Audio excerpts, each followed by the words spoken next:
बिस्मिल्लाहिर्रहमानिर्रहीम। एंसवेव की episode number 3 में आपको खुशामदीद कहते हैं। और आज हम बात करेंगे बरसगीर के हवाले से। बरसगीर में क्या कुछ हो रहा है, क्या कुछ होने जा रहा है। एक दफ़ा हमने एनवेव की जो एपिसोड है इससे हट कर हमने मशरिक़ वस्ता पर डिस्कस करा था, और वो इस हवाले से था कि जो हम वहाँ पे पीस प्रोसेस चल रहा था अब्राहम अकॉर्ड के थ्रू, उसमें कहीं ना कहीं कोई ना कोई मदाखलत कर रहा है, और वहाँ पे ऐसा ना हो, अल्लाह ना करे कि जंगी सूरत आ जाए। बिलाखिर फिर वही हुआ, और अब उसके नताइज पूरी दुनिया को देखने पड़ रहे हैं। क्योंकि यूक्रेन का जो मामला था वो लोग उसको समझ नहीं पा रहे थे, और हमने कई बार कोशिश करी कि यूक्रेन पर जो हिकमत अमली है उसको वाज़ेह किया जाए, और जो अमेरिकन हिकमत अमली थी वो बड़ी दुरुस्त थी उस वक्त, और आज भी बड़ी दुरुस्त है। और यूक्रेन एक आज़ाद खुद मुख्तार रियासत है जिसकी सॉवरेनिटी पर, जिसकी खुद मुख्तारी पर, जिसकी सलामती पर किसी किस्म का कोई आंच नहीं आना चाहिए था।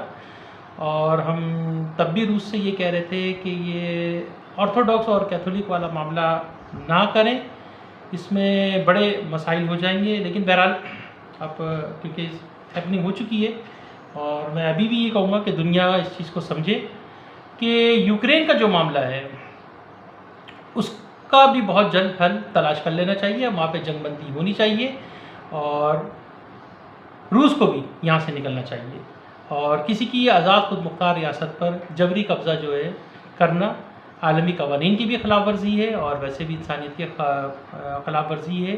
किसी कौम की तज़लील है, किसी कौम की तौहीन करना है, उसके जो जमहूरी हक़ है उससे उसको आप दस्तबरदार नहीं कर सकते। तो मैं उम्मत मुस्लिमा की तरफ से अमेरिकी जो हिकमत है यूक्रेन के हवाले से, मैं उसकी पुरज़ोर तायद, हिमायत और अमेरिकी हिकमत के साथ चलने शाना बशाना चलने की हिमायत का ऐलान करता हूँ।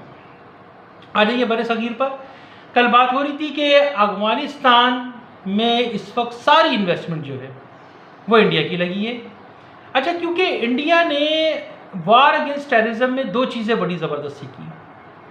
एक तो ये कि पाकिस्तान की मगरबी और मशरक़ी सरहद को किस तरीके से डिस्टर्ब रखना है, किस तरीके से वो अपने जबरी कब्ज़े को तक़वियत देना चाहता है। और इंडिया का ये जो सारा प्लान है वो बेसिकली इज़राइल गठजोड़ का नतीजा है, क्योंकि दोनों ने जबरी कब्ज़ा किया, दोनों ने अक़वाम मुत्तहिदा की करारदारों की तज़लील करी, तौहीन करी, उसे बेतौकीर किया, उसे दुनिया में रुसवा किया, और जारयत करते रहे, आगे कब्ज़ा अपना बढ़ाते रहे। तो मामला बहुत ज़्यादा ख़तरनाक हो गए। और आज देख रहे हैं आलमी जितनी भी डिप्लोमेसी है, सिफारतकारी है, या आलमी जितने भी दुनिया के मामला तय करने वाले ममालिक हैं, वो इन दोनों से अब नाला हो रहे हैं कि आप एक तो जबरी कब्ज़ा कर रहे हैं, ऊपर से आप इंसानियत के भी ख़िलाफ़ काम कर रहे हैं। सो सब लोग अब इनका साथ छोड़ रहे हैं। ऐसे में यहाँ पाकिस्तान में हमारी पार्लियामेंट में बैठे हुए लोग इनका साथ देने को तैयार हो रहे हैं। तो ये बड़ी हैरानकुन बात होती है। होने क्या जा रहा है, इंडिया को यहाँ पे किसी किस्म का चार्ज नहीं मिल सकता। ये जो बरसगीर का खित्ता है इसमें इंडिया को चार्ज नहीं मिल सकता। नंबर एक कि अंदरूनी इंडिया खुद, इंडिया में जो छोटी ज़ातें हैं वो इनसे परेशान है, हिंदुओं से, सिख इनसे परेशान है, ईसाई इनसे परेशान है, यहूदियों को इन्होंने यरगमाल बनाया हुआ वहाँ पर, सह्यूनियों का ये साथ देकर अपने जो मुजरिमाना कार्रवाई ये पूरी दुनिया में करते फिर रहे हैं उसको तक़वियत दे रहे हैं, ताकि मिडिल ईस्ट भी ख़राब रहे और यहाँ के भी हालात ख़राब रहे। और ये मामला सारे इसलिए चल रहे हैं कि एक तरफ तो इंडिया ज़ाहिर उनका रशिया से वार पैक भी और बड़े अच्छे मामला हैं, और वो कभी उनके ख़राब नहीं होंगे, चाहे आप कितनी भी कोशिश कर लें। रशिया हमेशा इंडिया ही की तरफ जाएगा, और इंडिया हमेशा रशिया का ही अलाय कहलाएगा, ये याद रखिएगा, ये कभी नहीं होगा। उस पूरे मामले को डिस्टर्ब करने के लिए ना वो अफ़गानिस्तान में दोबारा से पेनिट्रेट कर चुका। पेनिट्रेट क्या, बल्कि उसके बहुत अच्छे पोल्स हैं वहाँ पर कि अफ़गानी उनके कहने पर पाकिस्तान पर इस वक्त दहशतगर्दी कर रहे हैं। नंबर एक, अफ़गानिस्तान ये सब कुछ क्यों कर रहा है? ये एक लंबी हिस्ट्री है, अभी उसमें जाने से पहले बेहतर है कि आगे जम कर आ जाए, क्योंकि इस वक्त कहा यह जा रहा है कि दहशतगर्दी की नई लहर आ गई है। देखिए, अफ़गानिस्तान अब एक सॉवरेन मुल्क है, उसमें एक अबूरी हुकूमत कायम हो गई है, वहाँ पे एक जमहूरी अमल होना है, यानी कि एक ऐसे इलेक्शन होने हैं जो कि नॉन तालिबान बेस हों और वहाँ के अवाम अपने नुमाइंदे को खुद मुंतखब करें और उनके हाथ हुकूमत दे दें। तो ये बेसिकली अफगान हुकूमत पाकिस्तान के ऊपर जो है वो जारियत कर रही है, ठीक है। इसके मीन्स अभी किसी को समझ में नहीं आ रहे, लेकिन हम बता रहे हैं कि इसके मीन्स सिर्फ एक ही हैं कि इंडिया जो है वो पाकिस्तान को उसकी मगरबी सरहद में डिस्टेबलाइज करना चाहता है। वो चाहता है कि हमारी पूरी फ़ौज जो है वो मगरबी सरहद पे लगा रहे और हम फिर यहाँ जो मशरक़ी सरहद है वहाँ पर वो अपने अज़ाइम को आगे लेके चले। क्योंकि देखिए, इनका जो वज़ीर दिफ़ा है ना, ये एक बार नहीं, और इनका जो आर्मी चीफ़ है या जो इनके लेफ्टिनेंट जनरल्स हैं या इनके जो कोर ब्रिगेड हेडक्वार्टर्स हैं, इन्होंने कई बार ये धमकी दी है कि हम गिलगित बल्तिस्तान में घुसेंगे, हम आज़ाद कश्मीर में भी घुसेंगे। ये कह नहीं रहे हैं, ये इसका पूरा प्लान बना चुके हैं। इन्होंने ये जो सारा मामला हुआ ना ये फ़लस्तीन का, ये इनका एयरक्राफ्ट कैरियर क्या कर रहा है, क्यों बाहर निकला? इनका तो कोई ताल्लुक ही नहीं बनता। कहाँ वो इंडिया, कहाँ ईरान, इराक, शाम, लेबनान, ये वहाँ क्या कर रहा है? सवाल ये ना, ये सेंट्रल कमांड में किसी इलाक़ाई सलामती के हिस्सा है, किसी चीज़ का हिस्सा तो है नहीं, हम इलाक़ाई सलामती का हिस्सा हैं। क्योंकि अफ़गानिस्तान से ये जो दहशतगर्दी की नई लहर है जो कि वहाँ पर हुकूमती सतह से की जा रही है, जिसकी रोकथाम नहीं हो रही। कई बार कहा कि आप अपने दहशतगर्दों को रोकें, क्योंकि अब ये खित्ताई इलाक़ाई सलामती का मामला है जिसमें हम अमेरिका के साथ सेंट्रल कमांड के साथ जो है वो हिस्सेदार हैं, शराकतदार ममालिक में शामिल हैं। सो अगर अफ़गानिस्तान ने बहुत ज़्यादा शोर शराबा किया ना, तो फिर हमें बड़ी क़ुव्वतों को यहाँ लाना पड़ेगा, फिर ये रोए ना। इसलिए हम कह रहे हैं कि इंसान बन जाओ।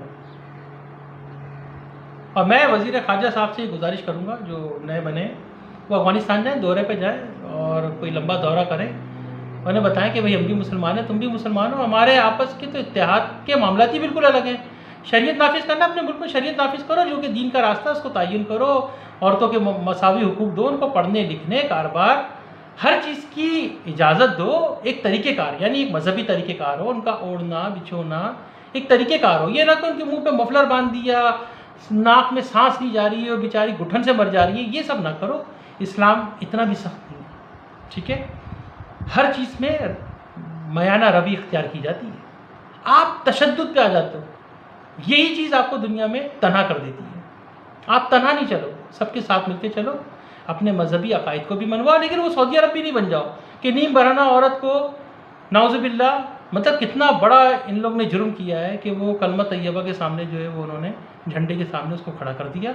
ये तो दीन पर इन्होंने खुल्लम खुल्ला वार किया है, ऐसी हरकत भी ना करो। ये मुर्दिद कहलाते हैं, इस्लाम से खारिज लोग कहलाते हैं। ये बुतों की पूजा करना, बुतों के मंदिरों में जाकर चढ़ावा करना, दूध पिलाना, ये सब मुर्दिद लोग कहलाते हैं, ये इस्लाम से खारिज कहलाते हैं। वैसे तो मुसलमान, इनकी कोई गुंजाइश नहीं रहती। तौबा कर ले वो बात अलग है, लेकिन फिर वो एक ज़ाती नौयत की चीज़ हो जाती है, फिर इसका फ़ैसला अल्लाह ही करेगा। कोई पार्लियामेंट, कोई कोर्ट दुनिया की इनको मुसलमान करार नहीं दे सकती। कादियानी को हमने करार नहीं दिया, ख़त्म नबूवत से इन्होंने इनकार किया, ख़त्म, भाड़ में जाइए अब।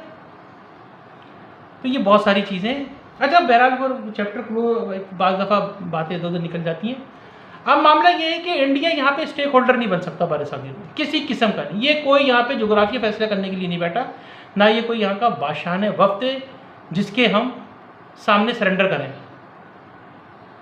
इंडिया पाकिस्तान को दोनों सरहदों पर मुस्तकिल तौर पे मसरूफ़ रखना चाहता है।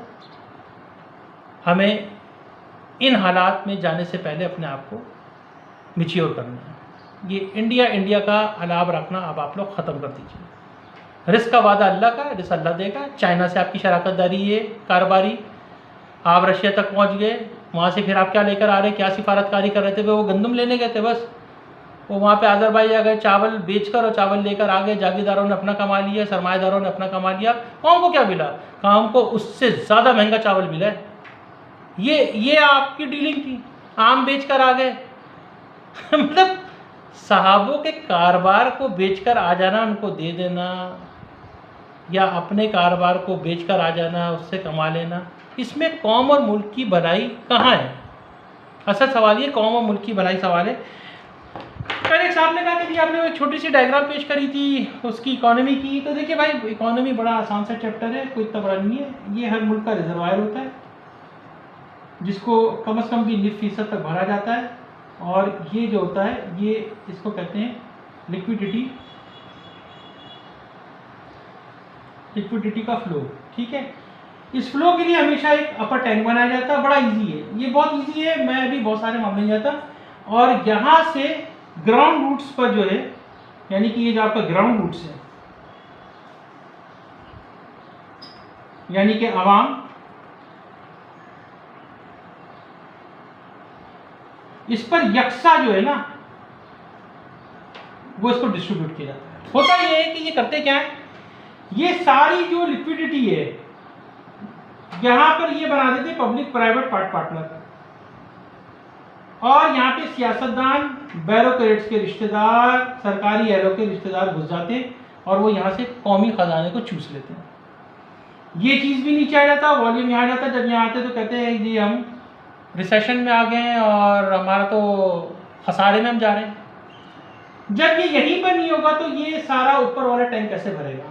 फिर ये IMF यहाँ से आता है, IMF कहता है कि चलो हम इसको भरने की कोशिश करते हैं। IMF बेसिकली बुनियादी चीज़ को भरता है आपकी, IMF आपकी बुनियादी चीज़ को भरता है, यानी आपके खजाने को भरता है। फिर आप दिखाने के लिए उनको खजाने का थोड़ा सा ऊपर माल चढ़ा देते हैं, फिर यहाँ पर भी आप प्राइवेटाइजेशन कर देते हैं, यहाँ से भी खा जाते हैं। तो सारी जगह तो आप चोरी कर रहे हैं। जब आप चोरी करेंगे, कल वो हामिद मीर साहब के प्रोग्राम में कच्चे और पक्के की चोर की बात हो रही थी, ये पक्के के चोर बड़ा खतरनाक है, कच्चे के चोर इतने खतरनाक नहीं है क्योंकि उनको भी चोरी ही कराते हैं, कुंडे यही लगवाते हैं और इनके एहलकार आकर कुंडों के पैसे ले जाते हैं, और फिर वो पूरे इलाके में एक बड़ा मीटर लगाया होता है जिससे वो बिजली को डिस्ट्रीब्यूट कर देते हैं, जिसको जो दिल चाहता है बिजली भेज देते हैं। मैं तो खैर बड़े पैमाने पर बात कर रहा हूँ।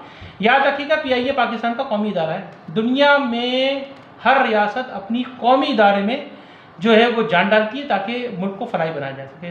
तो आप प्लीज़ मुल्क को फलाई बनाने की कोशिश करें। सिर्फ इतना कहने जा रहा हूँ कि अफगानिस्तान से बेहतरीन सिफारतकारी करें, जंग का मुआज अभी फ़िलहाल पैदा ना करें। हमें पाकिस्तान बचाना है, आगे चलना है, बहुत सारे मामला देखना है, क्योंकि आज ये छोटी सी चीज़ डिस्कस कर ली है, टाइम ओवर हो रहा है, तो इंशाल्लाह कल फिर बात करेंगे। और एक बार फिर कहूँगा, कसम उस वक्त की जब वक्त हमको आजमाता है। जवानों की ज़ुबां पर सिर्फ नारे तकबीर आता है। शहीद की जो मौत है वो कौम की ज़कात है। शहीद का जो है लहू वही हमारी समझने ज़िंदगी की मिसाल है। शुक्रिया।